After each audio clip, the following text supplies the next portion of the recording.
Global care foundation जो है 1600 कैदियों को प्रिजनर रिलीज में मदद कर चुके हैं। अब तक के इनकी जो रिलीज है वो 1600 है। जुडिशरी के बारे में बात करेंगे, बेल सिस्टम्स के बारे में बात करेंगे, कैसे ये मैकेनिज्म वर्क करता है। तो ये जो ऑफेंडर्स की आपने बात की, जो आपने बात की है कि लोग कोई सच बताता है, कोई झूठ बताता है, तो इतना बड़ा फाइंड आउट करना मैकेनिज्म के लिए तो बहुत बड़ी सेटअप लगता है जैसा आप बता रहे हो। चाहते हैं कि ऐसे लोगों को मदद मिले, तो वो कहते हैं कि कितने लोगों की लिस्ट है, कितने लोगों को रिलीज़ करना है, हम मदद करेंगे। सबसे इम्पोर्टेंट ये है कि हम नहीं चाहते कि सोसाइटी में ऐसा कोई पर्सन आए जो सोसाइटी के लिए हार्मफुल हो, जो एक्चुअल क्राइम करने वाला आदि है। ऐसे लोगों को बाहर निकालना है, वो सोसाइटी के अगेंस्ट में काम है, तो हम लोग ऐसे लोगों को निकालना नहीं चाहते। आपको लगता नहीं गवर्नमेंट की रिस्पॉन्सिबिलिटी है? गवर्नमेंट अपनी तरफ से कोशिश कर रही है, एक क्वाजी जुडिशियल बॉडी बनी हुई है लीगल एड सिस्टम के लिए। तो ज़कात के पैसे आप लोग लेते हैं? जी, ज़कात के पैसे लेते हैं, और बहुत सारे अकाउंट्स के अंदर इंटरेस्ट अमाउंट रहता है जो लोग इस्तेमाल नहीं करते। अब खासकर मुस्लिम फैमिलीज जो है इंटरेस्ट अमाउंट इस्तेमाल नहीं करती, तो हम लोग उस फंड को भी लेते हैं, और साथ ही साथ जनरल डोनेशंस को भी। जुडिशरी का क्या सपोर्ट रहता है? एक तो गवर्नमेंट हो गई, एक तो नॉन NGO हो गई जी, तो जुडिशरी का क्या सपोर्ट रहता है? सबसे पहला तो ये है कि हम लीगल सर्विस अथॉरिटीज़ और उनके साथ हम रेगुलरली कनेक्टेड हैं, उनके साथ इवेंट्स भी करते हैं, काम भी करते हैं, और उनको ये अच्छे से पता है कि हम इस काम में है, तो वो अपनी तरफ से सपोर्ट करते हैं। तो आपने रेकमेंड किया था, जरा वो किस्सा बताएंगे कि क्या था? आपने जजेस को जो है वहाँ पे विजिट करवा दिया था, जरा बताएंगे थोड़ा। स्लम एरिया मीन्स जहाँ हम आमतौर पर जाने के लिए अवॉइड करते हैं, वो खुद वहाँ पर गए, वहाँ पर लेडीज़ लोगों के साथ में बैठकर बात किया और उनके प्रॉब्लम्स को ग्राउंड रियलिटी मालूम पड़ी, बहुत ज़रूरी थी। और वो जाके आने के बाद जो उनके एक्सप्रेशंस थे कि हमको 2 दिन नींद नहीं आई, वहाँ के हालात देखते हैं, वहाँ के लोगों का चेहरा हमारे सामने घूम रहा था। हम चाहते हैं कि ऐसे लोगों पर काम हो, ऐसे लोगों की मदद हो। ऐसा एरिया सिर्फ गवंडी में नहीं है, हमने देखा मुमरा के अंदर, ट्रॉम्बे के अंदर, और धारावी और मालवनी, ऐसे बहुत सारे एरिया जहाँ पर ऐसे जो है हालात हैं अभी भी। दोस्तों आज हमारे साथ है आबिद अहमद। आबिद अहमद जो है वो ग्लोबल केयर फाउंडेशन चलाते हैं। ग्लोबल केयर फाउंडेशन जो है 1600 कैदियों को प्रिजनर रिलीज में मदद कर चुके हैं। अब तक के इनकी जो रिलीज है वो 1600 है। जुडिशरी के बारे में बात करेंगे, बेल सिस्टम्स के बारे में बात करेंगे, कैसे ये मैकेनिज्म वर्क करता है उसके बारे में बात करेंगे, आगे कुछ प्रॉब्लम्स की भी बात करेंगे। वेलकम आबिद भाई, आपका बहुत बहुत शुक्रिया, आप यहाँ पर आए हमारे पास इंटरव्यू देने के लिए और लोगों को बताने के लिए कि आपका सिस्टम कैसे वर्क करता है। हाँ, बहुत बहुत शुक्रिया सलीम भाई बुलाने के लिए, आपका इनवाइट करने के लिए। शॉर्ट में बताइए, आपका काम बताइए। जी, सबसे पहले तो मैं आपका शुक्रिया अदा करूँगा कि आपने मुझे इनवाइट किया अपने चैनल पर अपनी बात रखने के लिए। ग्लोबल केयर फाउंडेशन का जो मेन एक्टिविटी जो है वो हम थीम जो लेकर चलते हैं वो क्राइम प्रिवेंशन का है। उसमें जो कोर एक्टिविटी वो ये है कि हम ऐसे प्रिजनर्स जो नॉन हैबिचुअल्स है, फर्स्ट टाइम ऑफेंडर्स हैं, जिनका पुराना रिकॉर्ड नहीं है, ऐसे लोगों को लीगल एड प्रोवाइड करना, उनके बिहाफ में कैश बेल भरना और उनको रिलीज़ करने के बाद उनको रिहेबिलिटेट करना, ताकि वो ऐसे कॉन्फ्लिक्ट में वापस ना चले जाएं। तो ये पूरा मेन एक्टिविटी है, और इसके अलावा हम दूसरे लीगल एड से रिलेटेड और भी एक्टिविटीज़ में हम लोग इन्वॉल्व हैं। कितने साल से आप काम कर रहे हैं? 2017 में हमने रजिस्टर किया इस फर्म को, और 2018 से हम मतलब कॉन्स्टेंटली काम कर रहे हैं इस पर। तो 2026 चल रहा है, माशाल्लाह 7 साल कंप्लीट हो चुके हैं। व्हाट मेड यू थिंक कि ये करना चाहिए? हमेशा से कोशिश रही कि कुछ सोशल एक्टिविटीज़ में इन्वॉल्व होना है। तो वो काफ़ी रिसर्च करने के बाद हमने देखा कि हमने न्यूज़पेपर्स आर्टिकल्स वगैरह देखे कि जेलों के अंदर ओवर क्राउडिंग है, और जेलों में जो है ना बहुत सारे ऐसे प्रिजनर्स हैं जो अपनी मदद आप नहीं कर पाते हैं। तो हमारी कोशिश हुई और हमने बहुत सारे अपने लॉयर्स फ्रेंड्स से मशवरा किया कि इस सेगमेंट में काम करने की ज़रूरत है, और हमने ये भी देखा कि इसमें बहुत नीश एरिया है, बहुत कम NGOs है जो इस सब्जेक्ट में काम कर रहे हैं। तो हमने इस सब्जेक्ट को चुना और इस पर काम शुरू किया। पिछले 7 सालों से ग्लोबल केयर फाउंडेशन के थ्रू से इस पर हम इन्वॉल्व हुए, कॉन्स्टेंटली काम चल रहा है। जब आप कहते हैं कि कैदियों को बाहर निकालना, तो कैदियों में वैरायटीज़ होती है जी। एक हार्डकोर क्रिमिनल्स होते हैं, कोई मर्डरर होते हैं जी। तो आप कौन से कॉन्सेप्ट में काम करते हो, कैसे करते हैं? बेसिक रूल ये है कि नॉन हैबिचुअल हो। नॉन हैबिचुअल हाँ, नॉन हैबिचुअल का मतलब है कि एक पर्सन पे मल्टीपल केसेस का रिकॉर्ड ना हो। जो ना हो, पहली बार जो चले गया फर्स्ट टाइम ऑफेंडर बोल सकते हैं। हो सकता है कि वो कुछ ना किया हो या हो सकता है उससे कुछ गलती हुई हो, वो फैसला तो कोर्ट बाद में करे। लेकिन इनिशियली हम देख रहे हैं कि इसका पुराना रिकॉर्ड नहीं है और ये हैबिचुअल क्रिमिनल नहीं, बार बार जेलों में आता जाता नहीं है। तो ऐसे ही प्रिजनर्स को हम रिलीज करने की कोशिश करते हैं और ऐसे ही लोगों को हम मदद करते हैं। सिलेक्शन कैसा होता है कि हाँ, सिलेक्शन कैसा होता है? हम सबसे पहले तो जेलों में विजिट करते हैं और प्रिजनर से डायरेक्ट इंटरेक्शन होता है। डायरेक्ट प्रिजनर्स होता है? डायरेक्ट प्रिजनर से होता है और हमारे परमिशन होते हैं। जेल जो में परमिशन मिलती है आपको? हाँ, एडिशनल डीजी से परमिशन लेना पड़ता है उसके लिए, और परमिशन लेकर हमारे लॉयर्स जो है वो जेल में जाते हैं और प्रिजनर से डायरेक्ट इंटरेक्शन होता है। ऐसे प्रिजनर जिनका बेल ग्रांट हो चुका है लेकिन भर नहीं पा रहे, एग्जैक्टली, तो वैसे लोग आते हैं हमारे लॉयर्स के पास में और उनको काउंसलिंग किया जाता है, उनके फॉर्म्स भरे जाते हैं। स्टेप 2 ये है कि जेल के अंदर ही जो जुडिशियल डिपार्टमेंट होता है, वहाँ पर हम चेक करते हैं कि उस कैदी के कितने तारीख चल रहे हैं, कितने कोर्ट डेट्स पे जा रहे हैं, कितने केसेस हैं। तो वहाँ पर फिल्टर होता है कुछ कैदियों का, जो कभी अक्सर होता है कि प्रिजनर झूठ भी बोलते हैं, उनको निकलना है तो वो कुछ तो जो है ना सच बात नहीं बताते हैं पुराने केसेस के बारे में। तो हम उसको चेक करते हैं। उसके बाद हम उनके होम वेरिफिकेशंस करते हैं, घरों में जाते हैं, उनके फैमिली से मिलते हैं, उसके आसपास में ज़रा वेरिफिकेशन करते हैं कि उनका पुराना रिकॉर्ड क्या है, तो उनका घर में या तो घर वाले कैसे सपोर्टिव है या नहीं है। तो उसके बाद हम डिसीज़न लेते हैं कि वो उसको रिलीज़ करना है या नहीं करना है। तो ये जो ऑफेंडर्स की आपने बात की है, जो आपने बात की है कि लोग कोई सच बताता है, कोई झूठ बताता है, तो इतना बड़ा फाइंड आउट करना मैकेनिज्म के लिए तो बहुत बड़ी सेटअप लगता होगा जैसा आप बता रहे हो जी। हमको तो लगा भाई ऐसा कोई आता है भाई 1000 रुपये चाहिए, 2000 रुपये चाहिए, ऐसा लग रहा है। नहीं, हमारे पास रिक्वायरमेंट भी ऐसी आती है कि बहुत सारे जो है जो चाहते हैं कि ऐसे लोगों को मदद मिले, तो वो कहते हैं कि कितने लोगों की लिस्ट है, कितने लोगों को रिलीज़ करना है, हम मदद करेंगे। तो हमको उनको समझाना पड़ता है कि लिस्ट से नहीं रिलीज़ होता है कि हम डायरेक्ट पैसा भर दिए और कोई रिलीज़ हो जाएगा। क्यों? क्योंकि सबसे इम्पोर्टेंट ये है कि हम नहीं चाहते कि सोसाइटी में ऐसा कोई पर्सन आए जो सोसाइटी के लिए हार्मफुल हो, जिसका माइंड क्रिमिनल है, जो एक्चुअल क्राइम करने वाला आदी है। ऐसे लोगों को बाहर निकालना है, वो सोसाइटी के अगेंस्ट में काम है, तो हम लोग ऐसे लोगों को निकालना नहीं चाहते। तो सबसे पहली जिम्मेदारी यही है कि इसको प्रॉपर वेरीफाई किया जाए। तो हमारे पास 24 लोगों की टीम है अल्हम्दुलिल्लाह ग्लोबल केयर फाउंडेशन के पास, जिसके अंदर ट्रेंड लॉयर्स और सोशल वर्कर्स और बैक ऑफिस की पूरी टीम है। तो उसका पूरा हमने मैकेनिज्म क्रिएट किया हुआ है, अपने खुद कस्टमाइज़ किया हुआ है कि किस तरीके से हम किसी प्रिजनर्स के ऊपर डिसाइड करेंगे कि वो रिलीज़ होगा या नहीं होगा। सब रूल सेट है, पूरा सिस्टम बना हुआ है। ई कोर्ट्स चेक करते हैं, होम वेरिफिकेशन के लिए सोशल वर्कर्स अवेलेबल है, उनको पता है कि कैसे घर वालों से डील करना है, कैसे बात करना है। तो हम सभी से बात करने के बाद, वेरीफाई करने के बाद ही उस पर डिसीजन लिया जाता है। तो मेजर मुझे ये समझाइए कि मेजर जो होता है वो लोगों के बेल ग्रांट हो जाते हैं मगर वो पैसे नहीं भर पाते, उनको मदद करते हो कि फर्स्ट टाइम ऑफेंडर को करते हैं?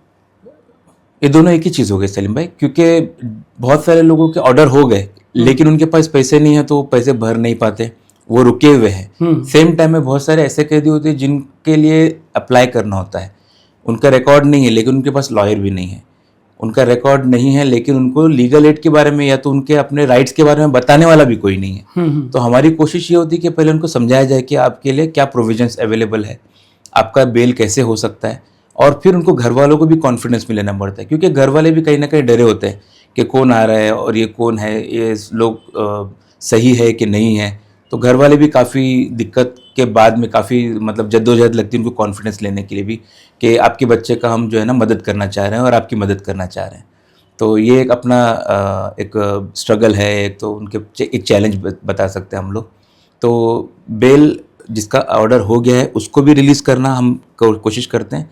जिनके लिए अप्लाई ही नहीं हुआ है उसके लिए हमारे लॉयर्स अप्लाई करते हैं फ्रेश और उसको फॉलो करके। रीजन क्या क्या रहता है कि अप्लाई नहीं हो? क्योंकि हर आदमी जाके अप्लाई तो करता है बिल के लिए। नहीं, जरूरी चाहे वो नहीं है। मर्डर हो, चाहे चोरी करने वाला हो, चाहे वो तो बिल के लिए अप्लाई करता है। नहीं, ज़रूरी नहीं है सब लोगों ने अप्लाई किया हो, क्योंकि अभी कोई भी अगर गरीब फैमिली है जो लॉयर के पास में जाएगी अपने हेल्प के लिए, तो लॉयर अपनी फ़ीस बताएंगे, उसके बाद बेल की फ़ीस बताएंगे, कंडीशंस बताएंगे, अदर जो क्लैरिकल उनके एक्सपेंसेस है वो बताएंगे, वो वहीं पे रुक जाते हैं। उनको मदद करने वाला कोई नहीं होता है, उनके पास पैसे नहीं रहते। पैसे नहीं है, वो लोग अफोर्ड नहीं कर सकते लॉयर। अच्छा, उनको ये लीगल एड के बारे में पता नहीं कि गवर्नमेंट भी लीगल एड प्रोवाइड करती है। उसी पे आ रहा था कि गवर्नमेंट लीगल एड रहते हुए आपको करने की क्या जरूरत है, और गवर्नमेंट आपके और उस गवर्नमेंट के उसमें क्या फर्क है? जी, गवर्नमेंट के लीगल एड का जो मैकेनिज़्म है वो उनके लिए अपीयर होना, उनके लिए ऑर्डर निकालना, वहाँ तक के वो हेल्प करते हैं। अदर और सेकेंडली वो काउंसलिंग तक का हेल्प करते हैं। जब पैसे भरने की बात आएगी तो गवर्नमेंट के पास में फास्ट इस तरीके से प्रोविज़न नहीं है कि वो कैश बिल फ़ौरन भरे और वो रिलीज़ हो। अब जो है ना नए स्कीम्स गवर्नमेंट ने स्टार्ट किया है सेंट्रल गवर्नमेंट की तरफ से कि कैश बिल भी भरे जाएंगे, लेकिन उसके कंडीशंस ज़्यादा हैं, उसको टाइम कंज्यूमिंग ज़्यादा लगता है और जस्ट अभी रिसेंटली वो ऑर्डर पास हुआ है, तो उस पर बहुत ज़्यादा लोग एलिजिबल नहीं होते हैं, तो वो मुश्किलात उनके साथ में होते हैं। तो गवर्नमेंट के लीगल एड काम कर रहे हैं अपनी जगह पर, हम भी उनके साथ मिलकर भी काम करते हैं काफ़ी केसेस पर। तो ज़रूरत है और भी लोगों को जुड़ने के लिए, क्योंकि जितना कैपेसिटी जेल के अंदर है और जितने प्रिजनर जेल के अंदर है, तो जितने लोग सफ़र कर रहे हैं उस पर ये सर्विसेज जो है ना वो अभी भी कम पड़ रही है। आपको लगता नहीं गवर्नमेंट की रिस्पॉन्सिबिलिटी है ये? गवर्नमेंट अपनी तरफ से कोशिश कर रही है, एक क्वाजी जुडिशियल बॉडी बनी हुई है लीगल एड सिस्टम के लिए, national legal service authority, state legal service authority, उसके नीचे डिस्ट्रिक्ट लीगल सर्विस अथॉरिटी, ये काफ़ी मैकेनिज़्म बना हुआ है, लेकिन क्वांटिटी की वजह से वो कहीं ना कहीं जो है ना सब तक सर्विस पहुंचना मुश्किल होता है। अभी मुंबई के अगर डिस्ट्रिक्ट लीगल सर्विस अथॉरिटी में 15 या 20 लॉयर्स काम कर रहे हैं फुल टाइम, तो जेल कितने हैं और जेल के अंदर पॉपुलेशन कितनी है, तो उतने लॉयर या उनकी बेसिक सर्विस उतने लोगों के लिए सफिशेंट नहीं होती है। तो ज़रूरी है कि एनजीओज़ भी उसके अंदर हाथ बटाएं। नॉन गवर्नमेंट जो ऑर्गेनाइजेशन जिसको हम कहते हैं, उनका काम ये है कि गवर्नमेंट के काम में हाथ बटाए और अपना रिस्पॉन्सिबिलिटीज़ को अंदर सर्विसेज दे, ताकि लोगों तक फास्ट और अच्छी सर्विस पहुंच पाए। ये इतना सारा करने के लिए जैसे 1600 कह दिया आपने, जी, फंडिंग कहाँ से आती है? फंडिंग का 2 सोर्स है हमारे पास। एक तो ये है कि एडमिनिस्ट्रेशन कॉस्ट एक बहुत बड़ा रोल है, ऑफिस रेंट या फिर हमारे सैलरीज और एडमिनिस्ट्रेशन कॉस्ट, इसके अंदर एक बहुत बड़ा जो हमारा एक्सपेंसेस है वो अजीम प्रेमजी फाउंडेशन की तरफ से कवर हो जाता है, और कुछ छोटी सी पूरा ऑफिस का खर्चा होगा? मैक्सिमम पार्ट 60-70% हमारा जो है ना अजीम प्रेमजी फाउंडेशन की ये तरफ से। स्टार्ट से ही है? हाँ, फर्स्ट सेकेंड ईयर में हमारा ग्रांट पास हो गया था और हम सेकेंड ट्रांच जो पहला हम 3 साल कंप्लीट कर चुके हैं, हमारा फिर रिन्यूअल हो गया है हमारे परफॉर्मेंस के बेस पर। तो अजीम प्रेमजी फाउंडेशन क्योंकि एक इनिशिएटिव है और ये फिलांथ्रोपिक ग्रांट है, CSR नहीं है, तो फिलांथ्रोपिक ग्रांट से हमको ये फंडिंग है और इससे हम एडमिनिस्ट्रेशन कॉस्ट और सैलरीज का बहुत बड़ा मेजर पार्ट कवर कर पाते हैं, और भी हम कोशिश कर रहे हैं दूसरे CSR से। तो ये एक है। दूसरा जो पार्ट है जो कैश बिल भरने वाली बात है और लोगों के बाहर निकालने के लिए, तो उसमें एक बहुत अच्छा जो क्राउड फंडिंग का सोर्स है, ज़कात फंडिंग, और रमज़ान में हम जो है ना फ़ंड कलेक्शन करते हैं। दूसरे टाइम में भी हम अपील करते रहते हैं लोगों से कि जो लोग ऐसे कामों में अपनी मदद करना चाहते हैं वो मदद करते हैं, और पूरा साल कुछ ना कुछ तरीके से लोगों की मदद भी आती है और रमज़ान में ख़ास तौर से आती है, तो उसको हम कवर करते हैं पूरा साल। तो ज़कात के पैसे आप लोग लेते हैं? जी, ज़कात के पैसे लेते हैं, और बहुत सारे अकाउंट्स के अंदर इंटरेस्ट अमाउंट रहता है जो लोग इस्तेमाल नहीं करते। अब खासकर मुस्लिम फैमिलीज जो है इंटरेस्ट अमाउंट इस्तेमाल नहीं करती, तो हम लोग उस फंड को भी लेते हैं और साथ ही साथ जनरल डोनेशंस को भी। तो ये तीनों को अलग अलग रखा जाता है, उसको उस तरीके से स्पेंड किया जाता है। मुस्लिम्स ग्रुप के लिए ज़कात फंडिंग और बाकी लोगों के लिए दूसरे फंड्स के जो सोर्सेस है उसको हम लोग इस्तेमाल करते हैं। रिलीजियस एंगल से बात करते हैं जी। कि आप जब सेलेक्ट करते हो तो उसमें रिलीजन देखते हो? नहीं, हमारे पास क्राइटेरिया में रिलीजन नहीं है, एज नहीं है, जेंडर नहीं है। हम फर्स्ट हमारा क्राइटेरिया है नॉन हैबिचुअल, और उसके ऊपर कि उसका कैश बेल ग्राउंड और पेटी केसेस हो। बहुत बड़े केसेस एंटी नेशनल या फिर ऐसे UAPA या फिर हाई कोर्ट और सुप्रीम कोर्ट के मैटर्स, उस पर हम काम नहीं करते हैं। हम सिर्फ उस केसेस पे काम करते हैं जिनमें कैश बेल का प्रोविज़न है या कैश बेल ग्रांट हो जाता है कोर्ट्स की तरफ से, तो वो हमारा सेगमेंट है। इसके अलावा जेंडर में कोई डिस्क्रिमिनेशन नहीं है, एज में नहीं है, रिलीजन में नहीं है, हम सभी लोगों को रिलीज़ करते हैं। हाँ, ये है कि फंडिंग का यूटिलाइजेशन के ऊपर हम फोकस करते हैं कि वो फंड जिस चीज़ के लिए जिसने एलोकेट किया है या हमको जो अमानत समझ के जो हमारे पास आई है उसको उस तरीके से यूटिलाइज करें। बाकी माशाल्लाह बहुत सारे नॉन मुस्लिम प्रिजनर्स, मुस्लिम प्रिजनर्स सभी लोग रिलीज़ होते हैं। जुडिशरी का क्या सपोर्ट रहता है? एक तो गवर्नमेंट हो गई, एक तो नॉन NGO हो गई, जी। तो जुडिशरी का क्या सपोर्ट रहता है आप? सबसे पहला तो ये है कि हम लीगल सर्विस अथॉरिटीज़ और उनके साथ हम रेगुलरली कनेक्टेड हैं, उनके साथ इवेंट्स भी करते हैं, काम भी करते हैं और उनको ये अच्छे से पता है कि हम इस काम में है, तो वो अपनी तरफ से सपोर्ट करते हैं। क्या सपोर्ट मिलता है, मतलब Support कैसे, in the जरा sense, बताएंगे? अभी हमारे पास लास्ट जो चीफ जुडिशियल मजिस्ट्रेट हैं मुंबई के, उनसे हमारी बातचीत हुई थी, तो उन्होंने सर्कुलर आउट किया था स्पेशली सारे जजेस को जो लोअर कोर्ट्स के हैं कि अगर आपके पास ऐसा कोई एलिजिबल या फिर कोई नीडी प्रिजनर आता है जिसको कैश बेल प्रोवाइड करने के लिए कैपेसिटी नहीं है, तो आप ग्लोबल केयर फाउंडेशन को कॉल कर यानी सकते एक हैं। तरफ आप लोग यहाँ जाते हैं, जेलों में जाते हैं, कौन कौन है पड़ा वहाँ चले जाते हैं, और एक तरफ आप जजेस वगैरह उनके लीगल एड्स को बताते हैं कि हम लोग ये फैसिलिटी दे रहे हैं। जी, क्या रिस्पॉन्स तो मिलता है बहुत सारे ह्यूमैनिटेरियन ग्राउंड के ऊपर बहुत सारे जजेस हैं जो वो ये देखते हैं कि बहुत सारे गरीब और जो परेशान लोग हैं, जो लोग अपने कैपेसिटी नहीं है जिनकी कैश बिल की, तो उनकी तरफ से भी केसेस हमें रेफ़र होते हैं,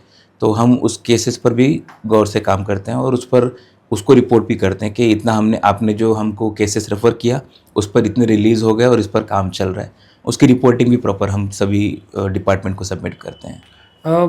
जितना मैं जानता हूँ ग्लोबल केयर को और आबिद भाई को, आपका जुडिशरी में एक रेपुटेशन बना हुआ है जजों में, लीगल एड में, जिसका उदाहरण ये था कि जब आपसे पूछा गया कि गोंडी और यहाँ से मुसलमान एरिया से इतने क्रिमिनल्स क्यों आते, बच्चे क्रिमिनल्स क्यों आते, जी। तो आपने रेकमेंड किया था, जरा वो किस्सा बताएंगे कि क्या था? आपने जजेस को जो है वहाँ पे विजिट करवा दिया था, जरा बताएंगे थोड़ा सा। ये चिल्ड्रन होम की बात है, तो चिल्ड्रन होम में जो हमारे जजेस थे, तो वहाँ पर उन्होंने हमसे मीटिंग के दौरान डिस्कस किया कि बहुत सारे केसेस जो है गोवंडी, मालवनी और ऐसे स्लम एरिया से हमारे पास काफ़ी केसेस आते हैं, तो और क्या वजह है कि वहाँ पर से इतने केसेस आते हैं। तो हमने कहा कि आप अगर खुद देखेंगे तो आपको अंदाज़ा होगा। तो उन्होंने कहा कैसे पॉसिबल है, तो हमने कहा कि विज़िट करेंगे हम साथ में। रेडी हो गए वो? हाँ, बहुत फ़ौरन रेडी भी। उन्होंने बहुत एक्साइटमेंट से कहा कि ये बहुत अच्छी चीज़ होगी ताकि हम डायरेक्ट ऑब्ज़र्व कर पाएँ कि वहाँ के मोहल्लों के, वहाँ के एरियाज़ के हालात क्या हैं और वहाँ से बच्चे क्यों आ रहे हैं।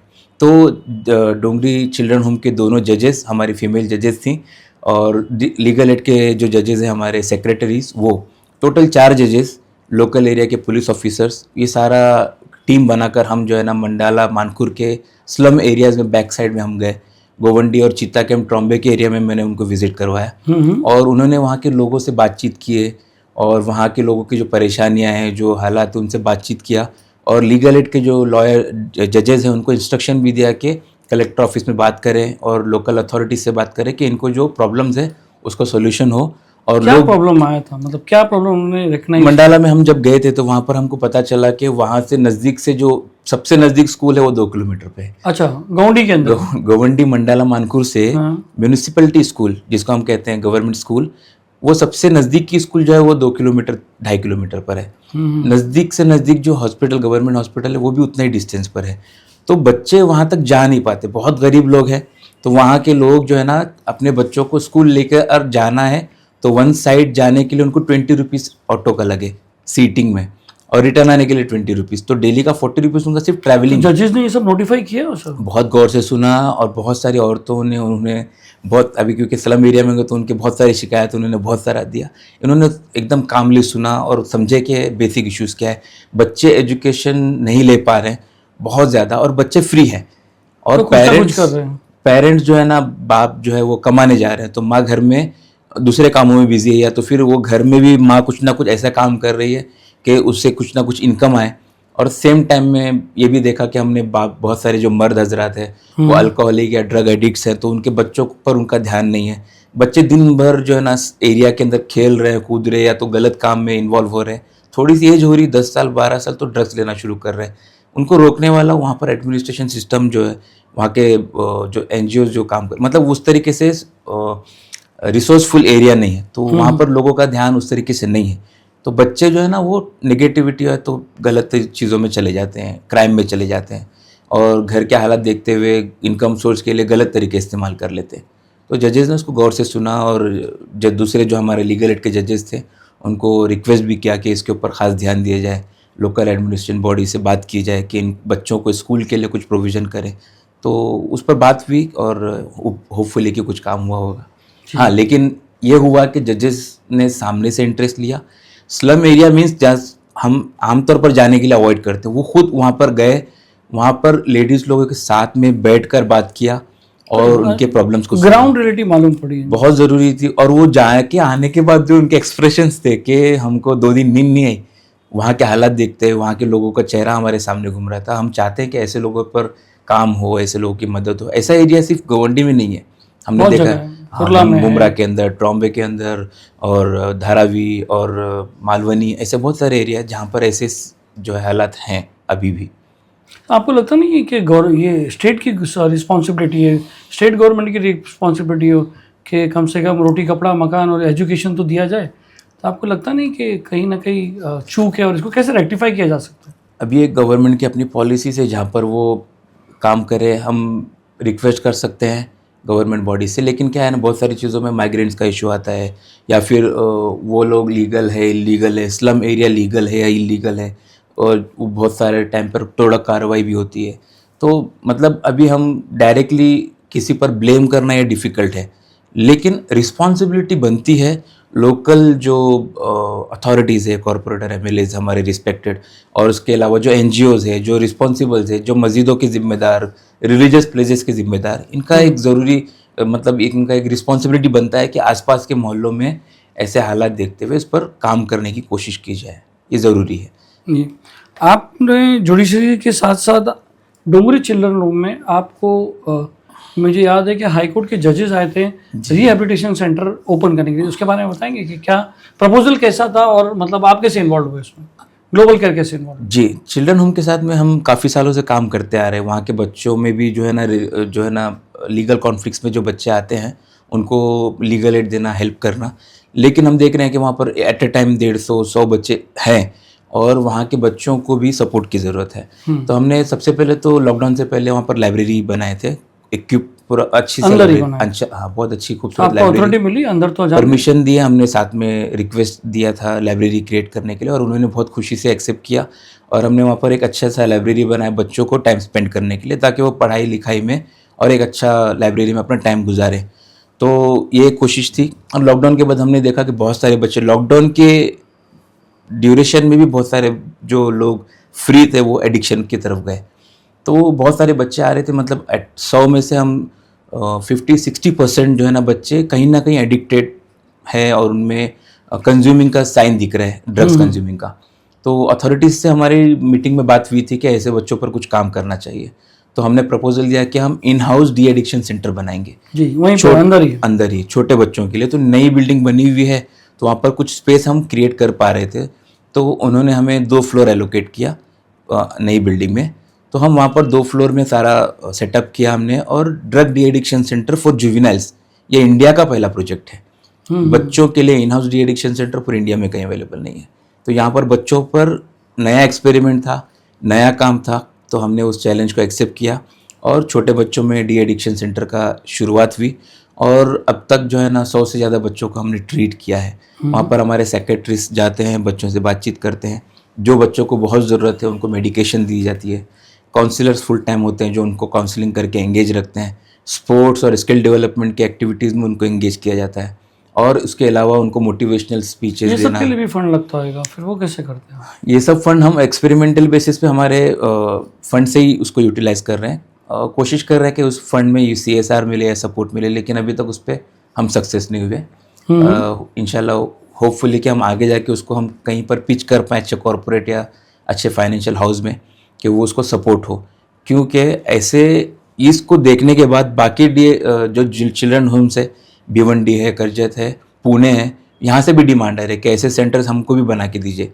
लेकिन उतना फंड हमारे पास पॉसिबल नहीं है, तो इसलिए हमने उनको होल्ड पे रखा है। क्या करना चाहिए? गवर्नमेंट कैसे, लोग आपको सपोर्ट कैसे करे, गवर्नमेंट कैसे सपोर्ट करे? क्योंकि डी एडिक्शन सेंटर या डी एडिक्शन सेंटर और मेंटल हेल्थ का बहुत ज़्यादा अब ज़रूरत है उनके सपोर्ट के लिए।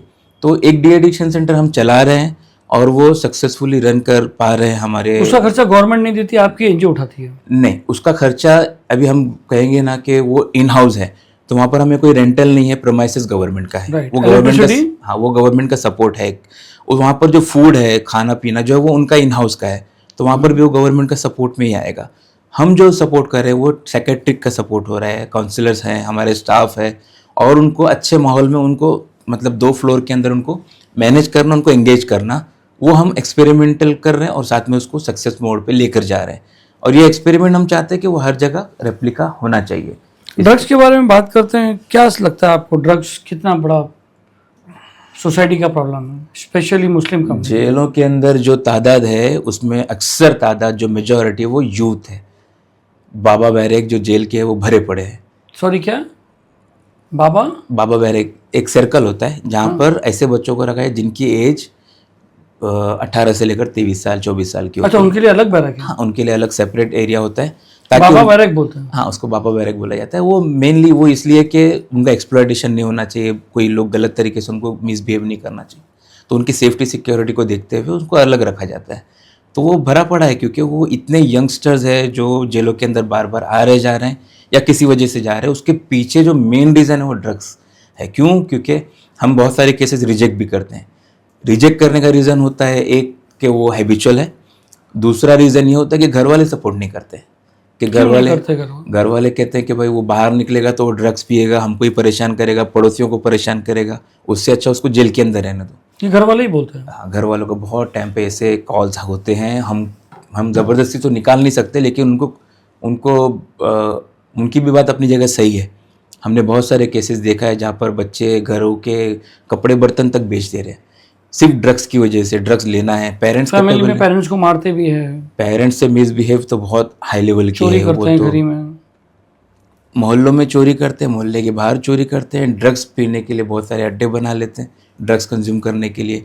और साथ ही साथ जो है ना वो सोसाइटी के लिए, सोसाइटी वाले उनको रखना नहीं चाहते अपने नज़दीक में। और वो अभी मैं उनको पूरी तरीके से हम भी उनको दोषी नहीं दे सकते क्योंकि वो सोसाइटल विक्टिम भी है।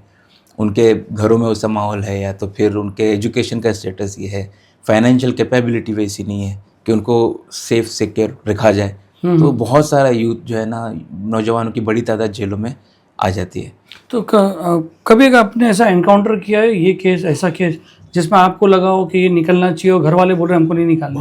बहुत सारे टाइम एक आध का एक्सपीरियंस बताएंगे? बहुत सारे टाइम पे हमने अभी घर वालों के जो सपोर्ट है वो हमारे लिए बहुत इंपॉर्टेंट है, क्योंकि कोर्ट के ऑर्डर में अक्सर ये कंडीशन होती है उसके डॉक्यूमेंटेशन भी सबमिट करना है, उनके आधार कार्ड या उनका आइडेंटिटी प्रूफ। तो घर वाले अगर सपोर्ट नहीं करेंगे डॉक्यूमेंट नहीं हो सकता है, और वो सबमिट किए बिना वो रिलीज़ भी नहीं होगा। तो घर वाले जब बोलते हैं कि ये नहीं छूटना नहीं चाहिए, तो अभी रिसेंटली केस आए थे हमारे पास कुछ कि जहाँ पर घर वाले मना कर रहे थे। तो हमने उनसे पूछा तो उन्होंने कहा कि बेटा ये आएगा तो ये घरों के ऑलरेडी हमारे घर के बर्तन बेच चुका है, घरों में हमारे पूरा तकलीफ़ दिया है, पड़ोस में परेशान करता है, उससे अच्छा जेल में ही रहने दो। तो उसका भी नाम डिस्क्लोज़ नहीं कर सकते, लेकिन ये बहुत सारे अच्छा इसमें बहुत सारे मुस्लिम कम्युनिटी के होते हैं जो रिजेक्ट होते हैं ड्रग एडिक्ट्स के अंदर। तो हमें अफसोस होता है इस बारे में कि हम चाहते हैं कि मेजॉरिटी मुस्लिम्स हैं, उनको ज़्यादा से ज़्यादा मुस्लिम्स निकले ताकि वो अंदर कम हो, लेकिन उतना ही ज़्यादा हम चैलेंजेस फेस करते हैं उनको निकालने के लिए। रिजेक्ट में भी वही केस ज़्यादा होते हैं। हाँ, ये है कि हम उनको कोशिश करते हैं समझाने की। अभी कभी क्या होता है कि फैमिलीज़ के पास सपोर्ट नहीं है, उनको आइडिया नहीं है कि किस तरीके से सॉल्व किया जाए। हम उनको एडवाइस करते हैं कि इसको डी एडिक्शन सेंटर में कैसे। वहाँ से भी भाग जाते हैं वो लोग?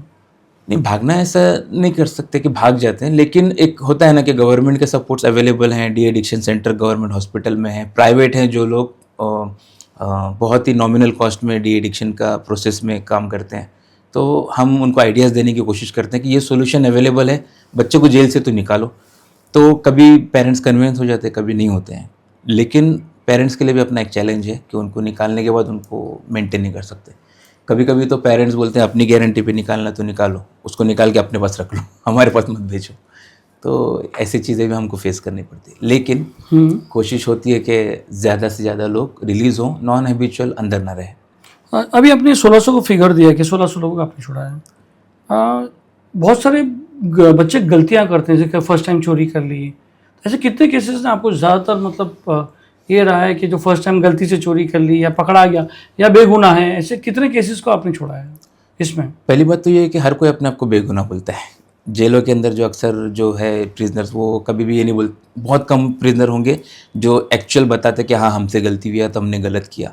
अक्सर लोग ना ही बोलते, लेकिन इन्वेस्टिगेशन से पता चलता है कि वो कहीं ना कहीं उसकी इन्वॉल्वमेंट हो सकता है।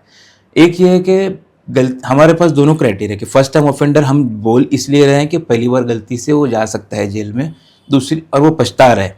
अगली बार नहीं करूँगा, और हमको लगता है कि घर वाले भी एश्योरेंस दे रहे हैं कि हम उस पर ध्यान देंगे, वो अगली बार नहीं करेंगे, तो हम उस पर कोशिश करते हैं मदद करने की। सेकेंडली ये है कि बहुत सारे ऐसे होते हैं कि इन्वॉल्व नहीं है, गलती हुई ऐसी कि मैंने मोबाइल खरीदा और मुझे ये नहीं पता कि मोबाइल खरीदने के पहले क्या क्या प्रिकॉशन लेने चाहिए। चोरी का मोबाइल बेचारा फंस जाता है, वो चले जाए, वेरी गुड टॉपिक, सही है बात ना। करें। सेकंड क्या होता है कि वो भी बेचारे पुलिस को भी उठा के लेके चले अब जाते पुलिस का भी FIR है और उसके अंदर वो ट्रैक हो रहा है, तो उसका भी अपना काम है, पुलिस अपनी ड्यूटी कर रही है, लेकिन ये इनोसेंट है। हैं। पुलिस को भी तो समझना चाहिए ना कि भाई केस किस पे बनना चाहिए, किस पे नहीं बनना चाहिए। अभी आज यहाँ की लोकल मार्केट में आप देखो, जाओ मोबाइल मिल जाता है, आदमी ले लेता है मोबाइल। हाँ, लेकिन अभी कोई ऐसा सिस्टम भी तो नहीं बनाया ना नहीं, यहाँ। अगर हम कानून नहीं जानते तो वो एक्सक्यूज नहीं होता है हम गिल्टी नहीं करके। मतलब कोर्ट ऑफ लॉ के अंदर ये है कि अनअवेयरनेस अवेलेबल, मतलब हम नहीं बोल सकते कि हमको नहीं मालूम था कि मर्डर करने की वजह से या चोरी करने की हमको नहीं वजह से मालूम था जेल में ये मोबाइल चोरी का है, तो यहाँ कैसे मैकेनिज्म बनेगा? नहीं, सिंपल है कि हमको ये जानने आना चाहिए या तो कोशिश करना चाहिए इस बारे में कि लोगों में अवेयरनेस भी हो, और जो खरीद रहा है उसको प्रिकॉशन लेना चाहिए कि वो मोबाइल खरीदने से पहले उसका बिलिंग वगैरह चेक करे, सपोर्टिंग डॉक्यूमेंट ले, चीज़ें होनी चाहिए। तो मोबाइल खरीदा तो हो सकता है उसको नहीं पता है चोरी का हो। दूसरी चीज़, कभी मैं रास्ते में चल रहा हूँ, अक्सर हमने बहुत सारे केसेस ऐसे हैं जो रेलवे कोर्ट से और रेलवे के मैटर्स होते हैं कि कोई गिरा है, नशे में गिरा है, उसका सामान गिरा है, तो उसका मोबाइल गिरा है, तो गिरा हुआ लोग ले लेते हैं। अब मजबूरी है, गरीबी है, लालच है, बैग्स मतलब गलती हो गई, कुछ भी है, उसकी गलती हुई है और उस वजह से जेल में है। कभी कभी होता है कि फ्रेंड मुझे बोल रहा है कि चल अपन ज़रा घूम के आते बाइक पे, या तो हम रिक्शे में जाएंगे घूम के आएंगे। अब वो उसका फ्रेंड गलत है, उसने गलत बंदे से दोस्ती किया है, वो जा रहा है चोरी करने, या तो वो जा रहा है किसी से झगड़ा करने, मारामारी करने, और ये साथ में होने की वजह से जेल में है। ऐसे बहुत सारे केसेस भरे पड़े हैं जो सब साथ में होने की वजह से या तो अनइंटेंशनली उसने कुछ गलती गया की, होगा और पकड़ा गया। हाँ, बहुत सारे ऐसे केस होते हैं। घर वालों को पता भी नहीं होता है सर कभी कभी कि वो जेल में है। बहुत मुश्किल होती है, उनको घर में पहले इन्फॉर्म करना पड़ता है, और घर वालों को इन्फॉर्म करने के बाद में फिर घर वाले समझ में आता है, अच्छा वो जेल में, हमको नहीं पता था, हम ढूंढ रहे हैं।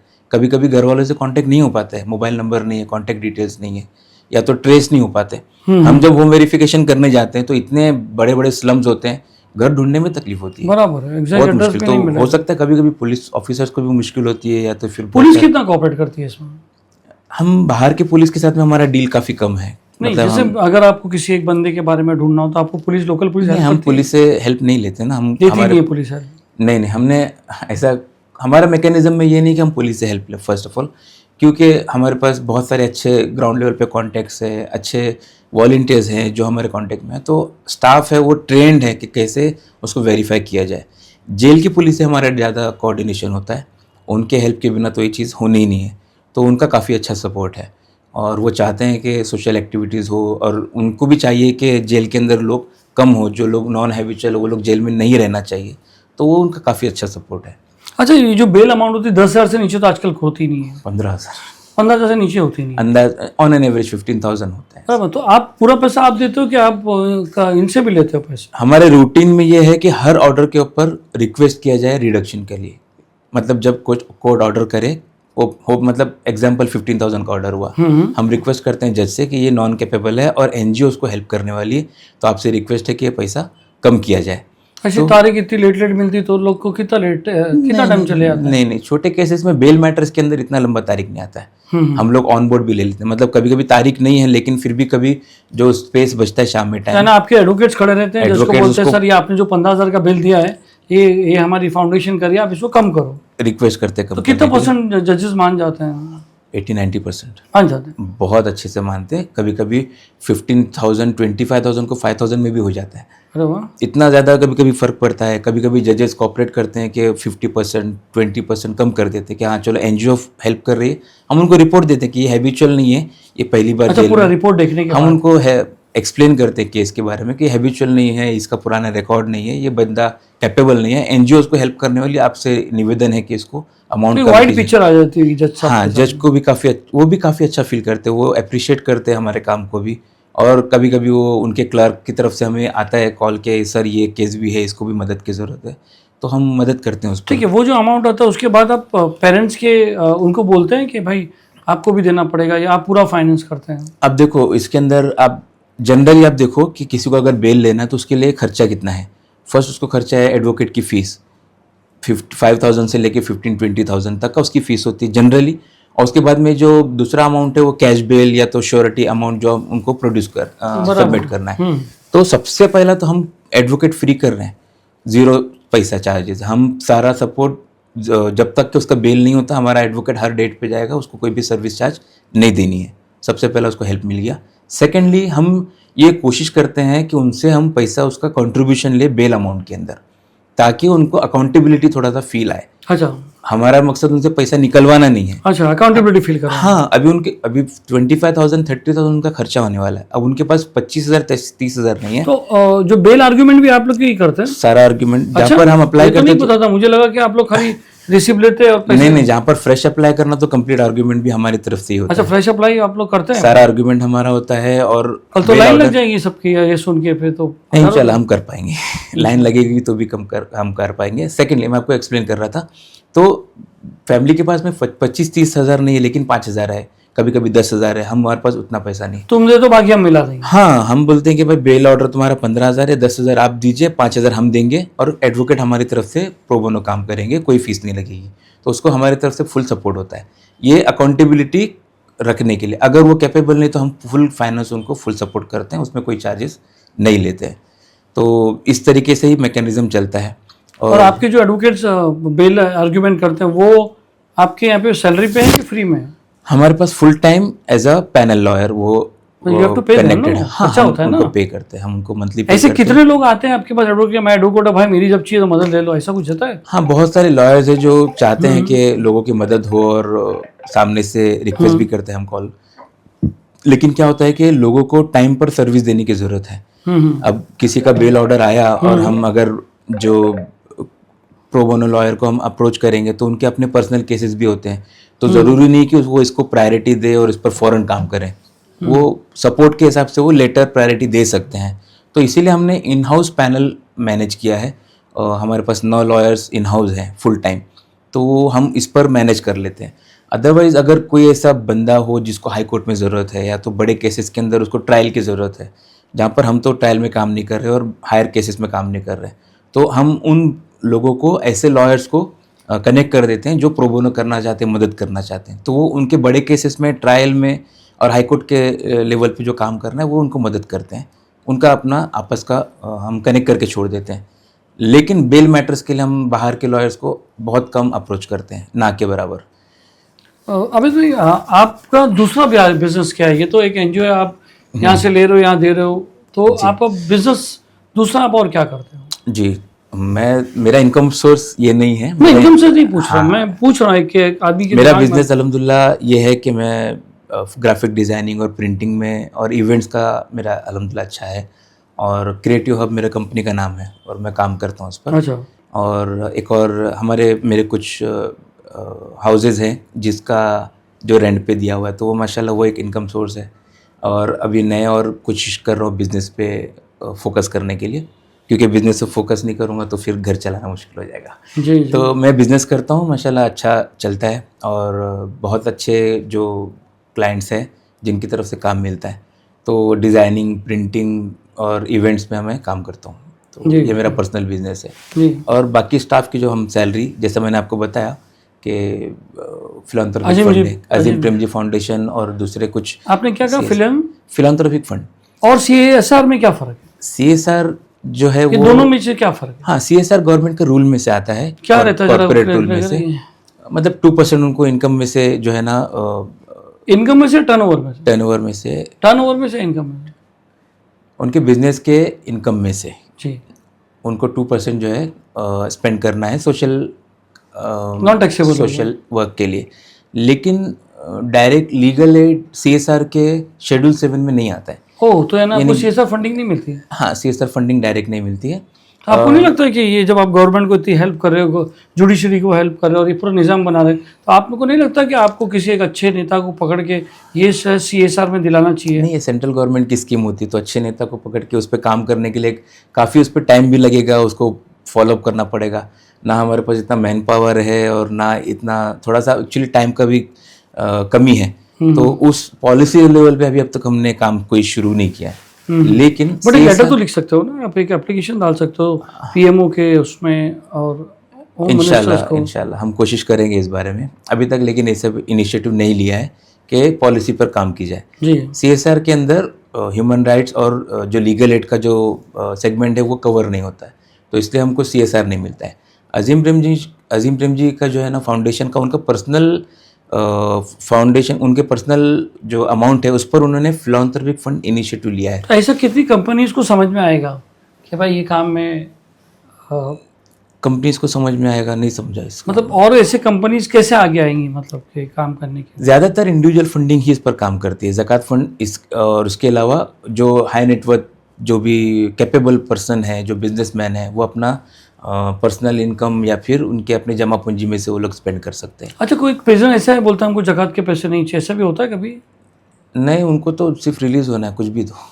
अच्छा, ऐसा नहीं है कि ज़कात के पैसे नहीं ले क्योंकि सकते। जब पैसे ही नहीं है तभी निकलते नहीं हो बाहर। एक्चुअली वो तो एलिजिबल, क्लियर एलिजिबल है। और ज़कात के मद में से एक मद है गर्दन छुड़ाने वाली, जिसको उलमा हजरात जो है ना उसको रेफरेंस देते हैं उलमा इकराम कि ये मद में प्रिजनर्स को रिलीज़ किया जा सकता है, क्योंकि अभी स्लेवरी तो नहीं है, तो प्रिजनर्स ही हैं जो उस कैटेगरी में बैठते हैं। तो ज़कात के मद में उसको हम लोग इस्तेमाल करते हैं और उनको रिलीज़ करवाने के लिए। अमित भाई, आपका लॉ, जेल, ये कैदी सबके साथ कॉन्टैक्ट है। मुस्लिम कम्युनिटी को आप कहाँ देखते हो इसमें? मुस्लिम कम्युनिटी को ऑफेंडर्स हैं जो ये है, एक तरफ मैं देखता हूँ कि बहुत अच्छे हालात में, कुछ बहुत सारे फैमिलीज, बहुत सारे कम्युनिटी, मतलब मुस्लिम्स के अंदर भी बहुत सारे ऐसे सेगमेंट हैं, बहुत अच्छे हालात में देखता हूँ। और दूसरी तरफ देखता हूँ बहुत बुरी हालात में, मतलब कि कैसे बताऊँ आपको मैं, कुछ अच्छे लोग हैं जो अपने खुशहाल फैमिली में काफ़ी बिजी हैं, बहुत कम लोग हैं उसके अंदर से जो सोसाइटी के इस तरीके के लोगों के बारे में सोचते हैं, बहुत कम लोग हैं माशाल्लाह। और बहुत सारे जो दूसरी तरफ मैं देखता हूँ कि बहुत सारे ऐसे लोग हैं जिनको बेसिक सेंस नहीं है, बेसिक सिविक सेंस नहीं है, बेसिक लॉ का नॉलेज नहीं है, वो लॉ को, एजुकेशन नहीं है, हाँ एजुकेशन नहीं है। उसकी वजह से ये होती है कि लॉ अबाइडिंग बनने की कोशिश भी नहीं करते कि भाई हमारा सिटीजनशिप होते हुए हमारे कुछ जिम्मेदारियां हैं लॉ से रिलेटेड, ये चीज़ करना चाहिए, ये चीज़ नहीं करना चाहिए, उस पर ध्यान नहीं है। वो लोग को कैसे भी करके बस ज़िंदगी गुजारनी है, वो ध्यान नहीं देते इस पर, और इन चीज़ों को बहुत लाइट लेते हैं कि सोसाइटी में क्राइम बढ़ रहा है, गलत चीज़ें हो रही है, वो सब लाइट लेते हैं, उस पर ध्यान नहीं है। तो ये बहुत मतलब देखने का नज़रिया भी, हम लोग किसी पर फोकस और किसी पर डायरेक्ट कमेंट तो नहीं कर सकते, लेकिन दो अलग अलग चीज़ें चल रही है। एक तरफ अलग एलिट क्लास है जिसमें से बहुत कम लोग हैं जो ऐसी चीज़ों में देखते हैं, और एक तरफ जो है विक्टिम्स बोलो या तो बहुत निचले सतह के लोग हैं जिनको मदद की ज़रूरत है, जिनके लिए कोई प्रॉपर मैकेनिज़्म नहीं कि उनको कैसे अपलिफ्ट किया जाए। जी। आप आइडियल मस्जिद का एक कॉन्सेप्ट था आपका, आपने नई इनिशिएटिव, कहाँ तक पहुँचा हो और क्या है वो आइडियल मस्जिद? आइडियल मस्जिद वो इसी से कनेक्टेड चीज़ थी। हम जब देख रहे हैं कि जेलों के अंदर बहुत सारे नौजवान हैं, बहुत सारे यंगस्टर्स हैं जो गलत संगत में आकर गलत संगत और गलत आदत की वजह तो से, जेल और मस्जिद कैसे कनेक्टेड है, ये बात तो समझ में नहीं आ रही। वही मैं बताना चाह रहा था कि हम एनालिसिस करते हैं ना कि क्यों इतने नौजवान जेलों में, क्यों इतनी हालत ख़राब क्यों है, नौजवान जो खासकर मुसलमान नौजवान हैं वो जेलों में क्यों है, या तो उनकी आदत है, उनकी संगत क्यों बिगड़ी हुई है। तो हम जब स्लम एरियाज़ की तरफ नज़र देखते हैं तो वहाँ पर हम ये देख पा रहे हैं कि यूथ को परफॉर्म करने के लिए कोई प्लेस अवेलेबल नहीं है जहाँ पर वो अपना टाइम स्पेंड करें, जहाँ पर वो खाली वक्त में अपना खाली वक्त गुजारें, जहाँ पर बैठ के सुकून से पढ़ाई करें। माशाल्लाह हमारी मस्जिदें बड़ी बड़ी है, बहुत बड़ी बड़ी मस्जिदें हर इलाके में, स्लम एरिया में चाहे बड़े कोई भी इलाके में जाओ, मस्जिदें काफ़ी कुशादा हैं, लेकिन कैलकुलेटेड टाइम इबादत का कुछ 2 घंटे से ज़्यादा नहीं है। हाँ, नमाजें होती है, 3 उसके घंटा अलावा पकड़ लो। कुछ वक्त तक का समझो कि अरबी वगैरह चले, टोटल पूरा मिला के भी 4-5 घंटा बहुत नहीं कम होता है। टाइम का यूटिलाइजेशन है, इतने बड़े एरिया का यूटिलाइजेशन कम है। दूसरी तरफ प्रॉब्लम ये कि घर बहुत छोटे छोटे हैं और आबादी ज़्यादा है। एक घर में जहाँ पर 2 लोगों की जगह है वहाँ पे 8 लोग 10 लोग रह रहे, तो वो घर में रुक ही नहीं पा रहे, मतलब घर में रह भी नहीं सकते क्योंकि आज धक्का हो जाएगा, आपस में धक्का, मतलब आपस में धक्का मुक्की हो जाएगी घर के अंदर। तो छोटे से 10 बाय 10 के घर में 8 लोग 9 लोग कैसे रहेंगे। तो ज़्यादातर जो नौजवान हैं वो दिन भर बाहर भटकते हैं और उनको बैठने की कोई जगह नहीं है, कोई उनको गाइड करने वाला नहीं है, और वो उनके लिए कोई परफॉर्म करने के लिए जगह नहीं। स्किलफुल है लोग, हाँ, ये बात हम देखें हैं कि बहुत सारे नौजवान हैं जो बहुत अच्छा स्किल रखते हैं, चाहे वो कोई भी फील्ड के अंदर हो, मैकेनिकल बोलो, एजुकेशन स्पोर्ट्स बोलो। स्पोर्ट्स के अंदर काफी स्किलफुल है, लेकिन उनके लिए जगह नहीं होने की वजह से वो लोग गलत जगहों में अपना टाइम स्पेंड करते हैं, नुक्कड़ में, पान पट्टी, या फिर गलत अलग अलग पब क्लब्स और पब्स, और ऐसे जो पब और क्लब तो बड़ी चीज हो जाएगी, यानी मोहल्लों के अंदर तफरीह जो करते रहते हैं। गलत गैदरिंग के अंदर उनका इन्वॉल्वमेंट हो जाता है। तो बिगड़ने की बड़ी वजह यह है, नौजवानों को जेल में जाने की बड़ी वजह है। तो हमने ये देखा कि अल्लाह के नबी सल्लल्लाहु अलैहि वसल्लम के टाइम पर सल्लल्लाहु मस्जिद के अंदर बहुत सारे सोशल एक्टिविटीज़ होते थे, थी। स्पोर्ट्स के एक्टिविटीज़, स्किल के रिलेटेड ट्रेनिंग्स, एजुकेशन, काफ़ी चीज़ें होती थी। उस टाइम होती थी। अल्हम्दुलिल्लाह पूरी तारीख मौजूद है, सीरत के अंदर हम पढ़ेंगे तो बहुत सारी चीज़ें देखने में मिलेगी। तो हम ये काफ़ी उलमा इकराम के बयानात भी सुनते हैं, काफ़ी किताबें पढ़ी उस ताल्लुक से, तो हमें लगा कि ये चीज़ें अभी अगर इम्प्लीमेंट की जाए, मस्जिद के अंदर नौजवानों को बैठने के लिए जगह मिले, उनको परफॉर्म करने के लिए, पढ़ने के लिए, और अपने ही कम्युनिटी के अपलिफ्टमेंट के लिए, प्लानिंग के लिए उनको अगर जगह मिल जाए, उन्हीं को अगर जिम्मेदारी दी जाए कि सोशल एक्टिविटीज़ में इन्वॉल्व हो जाएं, और इलाके के बुज़ुर्ग उनकी रहबरी करें अपने तजुर्बे के हिसाब से, उलमा इकराम उनकी दीनी लिहाज से तरबियत करें, उनको मत सपोर्ट करें, और एक तीनों कम्युनिटी, छोटी छोटी तीनों सेगमेंट के लोगों का अगर कम्युनिकेशन बनता है तो वो काफ़ी अच्छा इनिशिएटिव हो सकता है। तो उसी वजह से मैंने एक किताब लिखने की कोशिश किया। नहीं, खाली आप किताब तक सहमत करना चाहते हो कि इसको आगे बढ़ाना चाहते हो? सबसे पहले तो आइडिया क्रिएट करना कि ये चीज़ें होनी वो तो कर चाहिए। दिया आपने। मिसाली मस्जिद हो, मस्जिद के अंदर नौजवानों के किस किस तरीके से मदद की जा सकती है, कैसे एक्टिविटीज़ का इनिशिएटिव लिया जा सकता है, कैसे रिपोर्ट प्रेजेंट की जा सकती है, कैसे रिपोर्ट बनेगा, कैसे फंड रेज होगा, हमने सारा उसके अंदर तो आप जो प्रैक्टिकली अगर कोई मस्जिद के, अभी नई मस्जिद तो जी बनने इतना मुश्किल है, बनती नहीं है या कम बनती है, सही है। तो वो सब आइडिया अलग हो गया। तो जो करंट मस्जिद है उनको कैसे यूज कर रहे हैं? मतलब आपने गए, बहुत बातचीत की सारे हमने उसको अच्छा सा लॉन्च किया। सबसे पहला बहुत सारे मस्जिदों को हमने गिफ्ट किया वो किताब, और बहुत सारी मस्जिदों की तरफ से कॉल्स भी आए। देखिए, आप बार बार किताब बोलोगे तो मेरे हिसाब से आप एक राइटर बन के छोड़ दिए। ना मैं ना, चाह रहा हूँ कि आप उसको किताब ना बोले, उसको एक मुहिम बोले। देखो सबसे पहली बात है कि किताब में आखिरी पेज पे हमने मेंशन किया है कि किसी भी मस्जिद को अगर इन चीज़ों को इम्प्लीमेंट करने में मदद चाहिए तो स्टार्ट से लेकर एंड हम पूरा मदद करने को तैयार है। अच्छा, आप लोग करोगे? पूरी मदद करने को तैयार है। उनके साथ में बैठकर हम उनके लिए आइडिया और प्लानिंग बनाएंगे, उनकी मस्जिद उनके इलाके के हिसाब से प्लानिंग बनाएंगे, स्टेप बाय स्टेप कैसे काम करना है, पूरा मदद करने को हम लोग तैयार हैं। बहुत सारी मस्जिद, इंडिया के अलग अलग इलाकों से मस्जिदों से फ़ोन आए कि हमको किताब की ज़रूरत है। हमने उनको पोस्ट किया विदाउट चार्ज, खुद ही प्रिंट किया, खुद ही पोस्ट किया, ताकि वो लोग अपने अपने जगहों पर इस चीज़ों को इम्प्लीमेंट करें। और बहुत सारी जगहों पर मीटिंगें भी हुई, बुलाया उन्होंने, मस्जिद के जिम्मेदारों ने बुलाया, पूछा, समझा, फिर उन्होंने कहा कि हम इंशाल्लाह इस पर कोशिश करेंगे। तो जो भी पर मस्जिद उसके है, लिए भी फिर फंड लगेगा। फंड देखो अभी क्या है कि मैं अगर सारा काम करूं तो मुझे फंड लगेगा। अगर मस्जिद अपने अपने इलाकों में छोटे छोटे लेवल पर करे तो आप उनको खाली फॉर्मेट बना के दो। फॉर्मेट बना के दे दूं, वो ही खुद अपने लोकल लेवल पर फंड रेज करें, छोटे छोटे फंड, उसके लिए कोई बड़ा फंड की जरूरत नहीं जी है। जी जी। तो वो खुद दूसरे सवाल पे initiative आते ले हैं कि सकते हैं। आपने एक सोशल एक्टिविटी अचानक चालू कर दी, जो मैंने बीच में आपका ऑब्जर्व किया। ये तो ठीक है, आप जेल, रिसाले मस्जिद, जेल, आपने एक सोशल एक्टिविटी, विजिट में पुलिस स्टेशन, ये क्या था?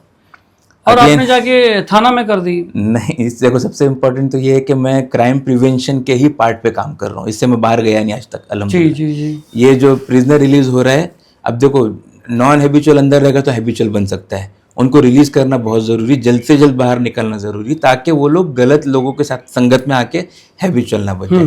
दूसरा प्रोजेक्ट है लीगल एड क्लिनिक का, जहाँ पर free legal guidance, free legal advice for all, वो भी क्राइम प्रिवेंशन का तो भी हिस्सा आप सैटरडे, हर सैटरडे को आप करते हो? है। जी, सैटरडे आपके वहाँ पर लीगल एड कैंपेन होता है? जी, हमारे हेड ऑफिस में सैटरडेज को, जुमा के दिन हम उम्रा में बैठते हैं, और वहाँ पर जिनके भी कोई लीगल इश्यूज है वो आके फ्री में गाइडेंस ले सकता है। हम उनको लीगल एडवाइस फ्री करते हैं। उसके बाद उनको अगर कोई बेसिक ड्राफ्टिंग, एप्लीकेशन, रिप्लाईज वो लगता है, हम उसको फ्री में ड्राफ्ट करके दे देते हैं, उसका भी कोई चार्ज नहीं लगता है। गवर्नमेंट का जो लीगल एड का जो मैकेनिज्म है उससे कनेक्ट करने के लिए भी हम लोगों को उसके अंदर कोशिश करते हैं कि लोगों को वहाँ से मदद मिल जाए। विजिट में पुलिस स्टेशन पे वो कैसे, से समझाइए। अच्छा, वो सोशल नहीं है, वो भी क्राइम प्रिवेंशन है। मैं कैसा बताना ही हुआ? चाह रहा था कि अभी क्या है कि लोग पुलिस स्टेशन जाने से डरते हैं, और पुलिस स्टेशन जाना उनके लिए थोड़ा सा जो है ना झिझक आती है, और पुलिस स्टेशन की तरफ से उनका रवैया ऐसा रहता है पुलिस वाले का, एकदम राव। सब वैसे नहीं होते ना, अच्छा, हमको ये समझने की जरूरत है। अभी उनकी हम तो न्यूज़ वाले, हमारे पास तो सारी उल्टी शिकायतें आती है कि पुलिस वाला जवाब नहीं देता, ये नहीं करता। हाँ, तो वो सेलेक्टेड, अभी तुमको शिकायत 10 आ रही है, लोग जा रहे हैं 100, तो 90% तो शिकायत नहीं कर रहे हैं ना, उनको सपोर्ट मिल रहा होगा कहीं ना कहीं। तो पुलिस डायरेक्ट बुरी नहीं है, एग्जाम्पल उनके ऊपर भी फ्रस्ट्रेशन है, काम है, लोड है, वो सब हम लोगों को देखने की ज़रूरत है। तो हम ये देख रहे हैं कि पुलिस का और पब्लिक का कम्युनिकेशन काफ़ी ज़्यादा है और बहुत सारे जब टाइम पर ये हो रहा है कि जेन्युइनली जिसको अगर रिपोर्ट करनी है ना तो वो भी जाने को कतरा रहा है कि हम रिपोर्ट करेंगे, जाके पुलिस इन्वेस्टिगेट करे, हमको ही सवाल आ जाए, हमको ही बैठना पड़ जाए। गलतफहमियां बहुत ज़्यादा थी। तो हमने एक प्रोजेक्ट डिज़ाइन किया था, program visit my police station का। जो प्रोग्राम ये था कि विदाउट रीज़न पुलिस स्टेशन हम एक दिन कैंपेन करें कि public without reason police station आए, ऐसे ही घूमने के लिए। ऐसे ही बिना रीज़न के पुलिस स्टेशन आए और पुलिस स्टेशन की तरफ से उनको वेलकम किया जाए कि आइए। अब हमको ये जानने की ज़रूरत है कि पुलिस स्टेशन में सिर्फ रिपोर्टिंग, ऐसा नहीं बोलते कोई भाई क्यों बुला रही पुलिस, भाई देखो क्या अंदर तो नहीं डाल देंगे। नहीं ऐसा नहीं। तो वो पुलिस स्टेशन में विजिट का एक मकसद था कि पुलिस स्टेशन में सिर्फ रिपोर्टिंग का काम नहीं हो रहा है, पुलिस स्टेशन के अंदर काफ़ी बहुत अच्छे अच्छे सोशल इनिशिएटिव्स लिए गए हैं। अब मेट्रोमोनियल के अगर कोई जाए तो वहाँ पर काउंसलिंग का सेशन होता है, ऑफिसर्स और वहाँ पर काउंसलर्स हैं जो लोगों की काउंसलिंग करते हैं कि वो आउट ऑफ कोर्ट सेटल हो जाए और बात पुलिस स्टेशन एफआईआर तक ना जाए। उनकी कोशिश है पुलिस स्टेशन में। बहुत सारे रेप विक्टिम्स है तो बहुत सारे एसिड अटैक विक्टिम्स है, उनके कंपनसेशन के स्कीम्स के भी प्रोविजंस पुलिस स्टेशन के अंदर है। और बहुत सारे मोहल्ला कमेटी है, महिला दक्षता कमेटी है, विमेंस और सिटीजन सेफ्टी के लिए बहुत सारे फोरम चलते हैं जो आम लोगों को पता ही नहीं है। कितना सक्सेस रहा ये प्रोग्राम सक्सेस और में कितनी जगह पर हुआ, मतलब पुलिस थाना पूरा थाने में? हमने महाराष्ट्र लीगल सर्विस अथॉरिटी को अप्रोच किया था, उन्होंने अप्रूवल दिया हाई कोर्ट की तरफ से। अच्छा, इसमें भी जुडिशियल इन्वॉल्व? जुडिशली डेफिनेटली उन्हीं की तरफ से फर्स्ट हमको अप्रूवल मिला और हमने थाने पुलिस कमिश्नरेट के साथ में इसको शेयर किया। तो मुंबई थाने और दोनों जगह अप्रोच किया। मुंबई में क्यों नहीं किया आपने? मुंबई में 90+ पुलिस स्टेशन है, थाने में 35 पुलिस स्टेशन है। अच्छा, तो ये एक यूनिक प्रोग्राम था। तो एक्सपेरिमेंट के लिए हम बड़ा ग्राउंड नहीं ले सकते थे। मुझे सुनने में आया कि मुंबई पुलिस ने एक्सेप्ट नहीं किया ये प्रोग्राम। नहीं, उसको उन्होंने सेफ्टी सिक्योरिटी और आगे आने वाले सीजन की वजह से उसको होल्ड किया है, रिजेक्ट नहीं किया है। उन्होंने कहा कि बड़ा इवेंट है तो इसको हम थोड़ा सा प्रॉपर प्लान करके करेंगे। तो थाने के पुलिस कमिश्नर ने इनको वेलकम किया फर्स्टली। तो हमने उनके साथ कौन थे अभी थाने के कमिश्नर? आशुतोष डुमरे सर है। आशुतोष डुमरे सर बहुत जेंटलमैन पर्सन और उन्होंने काफ़ी अच्छा सपोर्ट किया। और यानी ग्लोबल केयर फाउंडेशन, थाने कमिश्नरेट और हाई कोर्ट भी इसमें इन्वॉल्व थी, साथ में इन्वॉल्व थे। पूरे प्रोग्राम को हमने एग्जीक्यूट किया और जो हमारे अथॉरिटीज़ हैं उन्होंने हमको पूरा गाइड किया और सपोर्ट किया। तो उस पुलिस स्टेशन हमने एक दिन का विजिट रखा, मॉर्निंग 10 to evening 4। हर पुलिस स्टेशन 35 पुलिस स्टेशन थाने के, डुमरे सर के जो थाने पुलिस कमिश्नर के ज्यूरिडिक्शन में 35 पुलिस स्टेशन है। तो एट ए टाइम हमने सारे पुलिस स्टेशन के अंदर एक फेस्टिवल टाइप का जनरेट किया कि इस दिन citizens without reason police station आए और उस दिन पुलिस उनको वेलकम करेगी, उनको पुलिस स्टेशन में जो हो रहे काम काज और फैसिलिटीज़ और उन चीज़ों के बारे में जानकारी भी देगी। तो आप यकीन मानेंगे हर पुलिस ऑफिसर ने, सीनियर पुलिस इंस्पेक्टर ने अपनी तरफ से वीडियोस क्रिएट किए, इनविटेशन के लोगों को बुलाने के लिए अपने अपने एरिया के। उन्होंने लोकल मीटिंग्स भी लिए थे, जो हाँ वीडियोस लिए और बहुत सारे कमिटीज़ जो उनके ऑलरेडी फॉर्म कमेटी, उनको बुलाकर उनको इन्फॉर्म किया गया।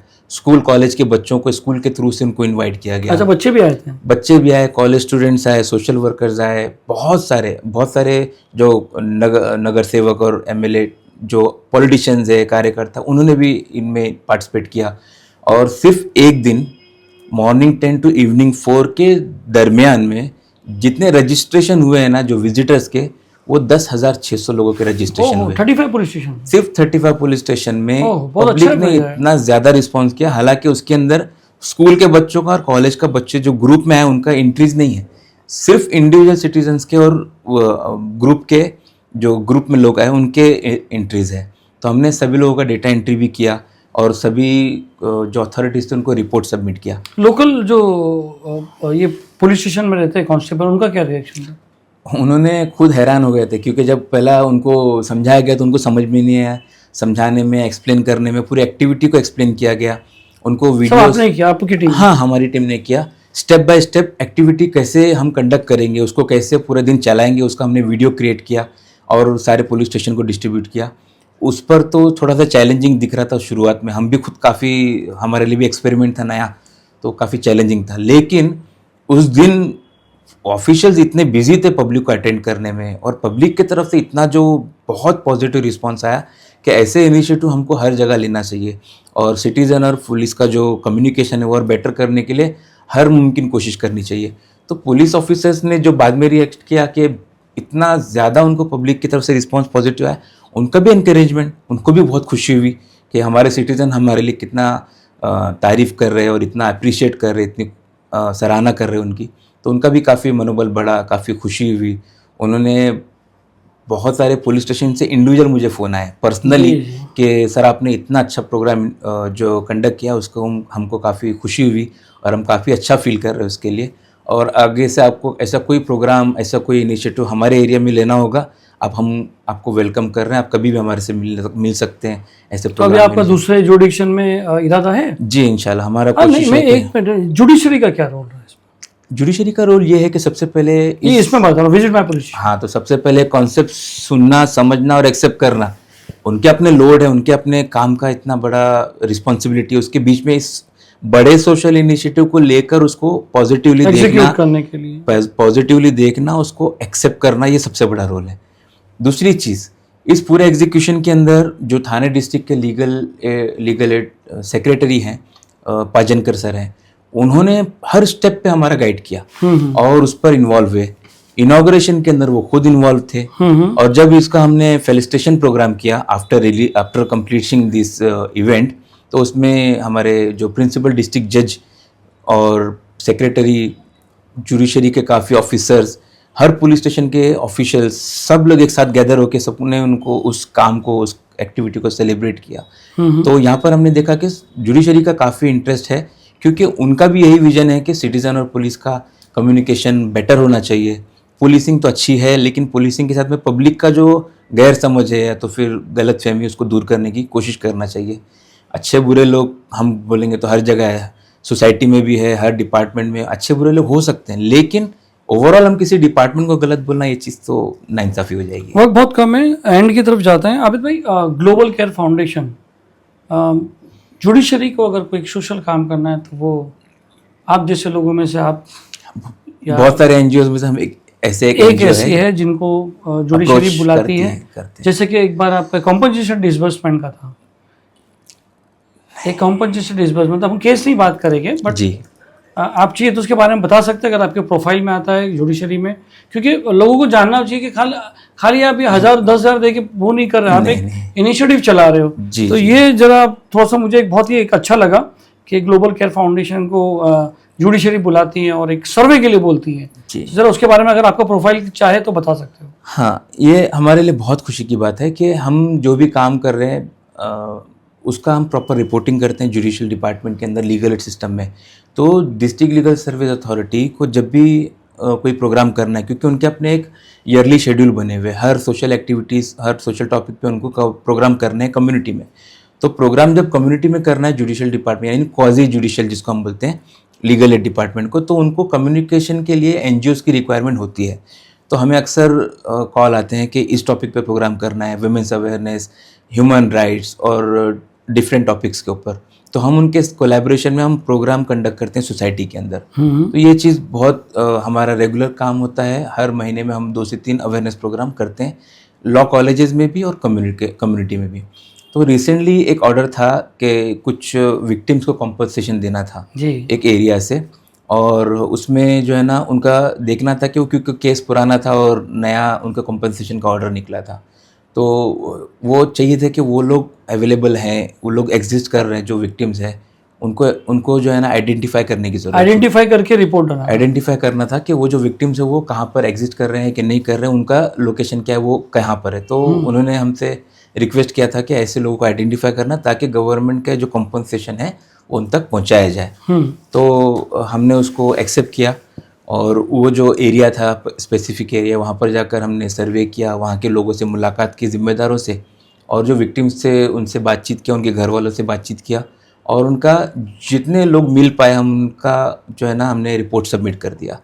और खुशी की बात ये हुई कि उनको उनका कंपनसेशन मिलना शुरुआत भी हो गई है। Very good. तो कुछ लोगों को मिल चुका। कैसा फील होता है जब आप, हालांकि जजेस के पास तो लोग जा नहीं पाते, जैसी जज आते हैं, हम कोर्ट में जाते हैं तो आगे वो चलते हैं कारकुन और आवाज़ देते हैं करो तो सब साइड पे हो जाते हैं। जी। सो आप लोग का डायरेक्ट इंटरेक्शंस होता है कि कैसे होता है, मतलब how do you feel? Judicial department में एक चीज़ है कि जजेस का अपना प्रोटोकॉल है कि वो डायरेक्ट सिटीजन से इंटरेक्ट जनरली नहीं करते, क्योंकि उनकी रिस्पॉन्सिबिलिटी, उनका सेंसिटिविटी अपनी जगह पर है। जी, तो ज़्यादातर हम जिन जजेस से कांटेक्ट में है वो लीगल एड के ड्यूटी पर है, क्वाजी जुडिशियल है, मैं जहाँ आपको पर एक बात बता दूं कि आपके से बात करने के बाद बहुत सारे लोगों के दिमाग में ये आएगा, लोग क्या समझते हैं कि जजेस कोर्ट में बैठे हैं, जी केस चल रहा है, बेल दे रहे हैं, तारीख दे रहे हैं, यही चलता है। जी मगर एक बिहाइंड द सीन कोर्ट ये सब काम करती है, ये आज मतलब लोगों को मालूम पड़ेगा नहीं, आपके ये जरिए। प्रॉपर ये एक्ट है, लीगल एड का एक्ट है, और ये सुप्रीम कोर्ट इसको लीड करते हैं, नेशनल लीगल सर्विस अथॉरिटी जिसको कहा जाता है।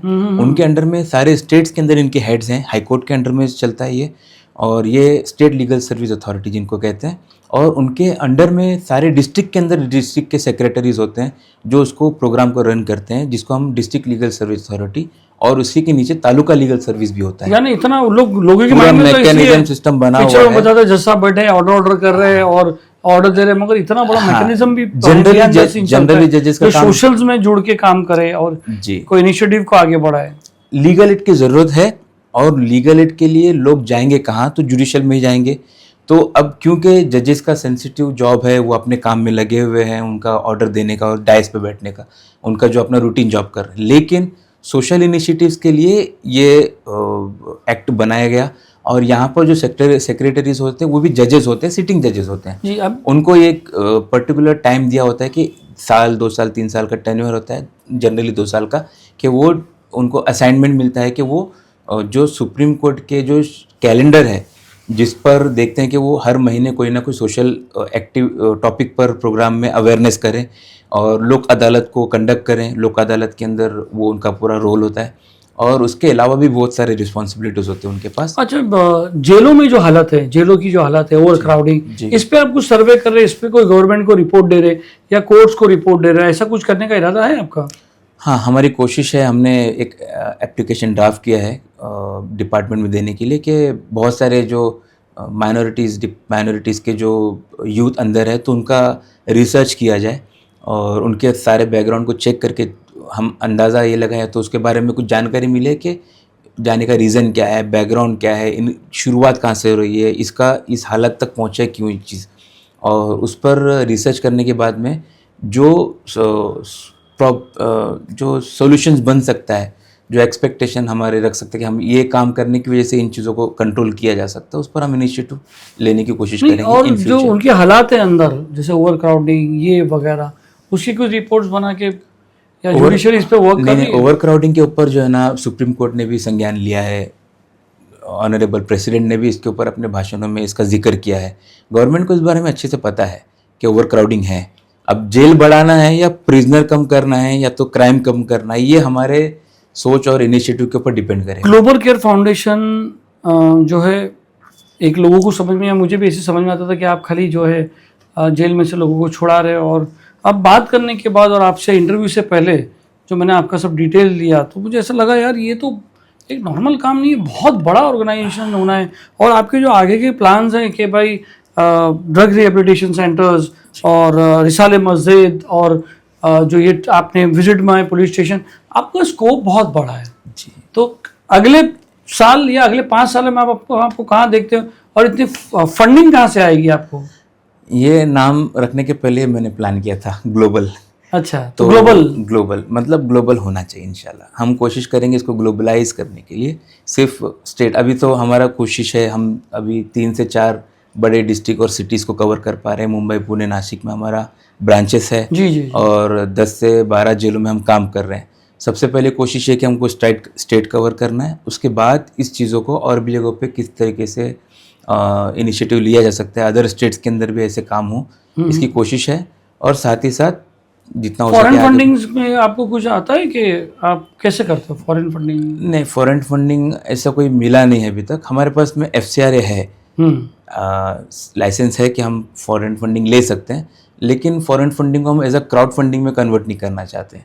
अगर कोई इंस्टीट्यूशनल फंडिंग है तो हम उस पर कोशिश करेंगे। ये क्या फ़र्क आपने क्या क्या बता दिया? मतलब अभी मुंबई के अंदर हम फंड रेज करते हैं, किसी को 100 रुपये देना है, या तो 1000 देना है या 1 लाख देना है, वो सब ले सकते हैं।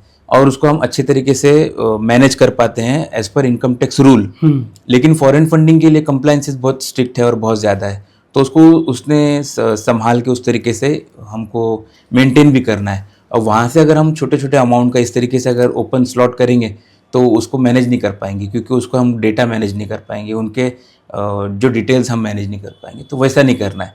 अगर फॉरेन फंडिंग के लिए सपोज़ कि अगर वहाँ के कोई कॉलेजेस या कोई बिजनेस हाउसेस कॉरपोरेट अगर सपोर्ट करती है ऐसे इनिशिएटिव्स के लिए जिसमें लीगल एड हो सकता है, जिसके अंदर मेंटल हेल्थ हो सकता है, जिसके अंदर क्राइम प्रिवेंशन के अलग अलग एस्पेक्ट को कवर करने के लिए, तो हम इंस्टीट्यूशनल फंडिंग के लिए ओपन हैं और इन फ्यूचर हम कोशिश करेंगे ऐसा कोई कनेक्ट हो जाए। बहुत बहुत शुक्रिया आबिद भाई। दोस्तों, ये थे ग्लोबल केयर फाउंडेशन, जो ना ही सिर्फ कैदियों को निकालते हैं मगर उनके कॉन्सेप्ट देखिए। ड्रग रिहेबिलिटेशन सेंटर एक चालू है डोंगरी पे, और दूसरे भी सारी चीज़ें इनकी चलते रहती है। अगर आपको इनकी बातें सही लगती है, इनका काम अच्छा लगता है, तो आप इनके साथ जुड़ सकते हैं और साथों साथ हमारे चैनल को लाइक और सब्सक्राइब भी कर सकते हैं। बहुत बहुत शुक्रिया आबिद भाई आने के लिए। बहुत बहुत शुक्रिया सलीम भाई।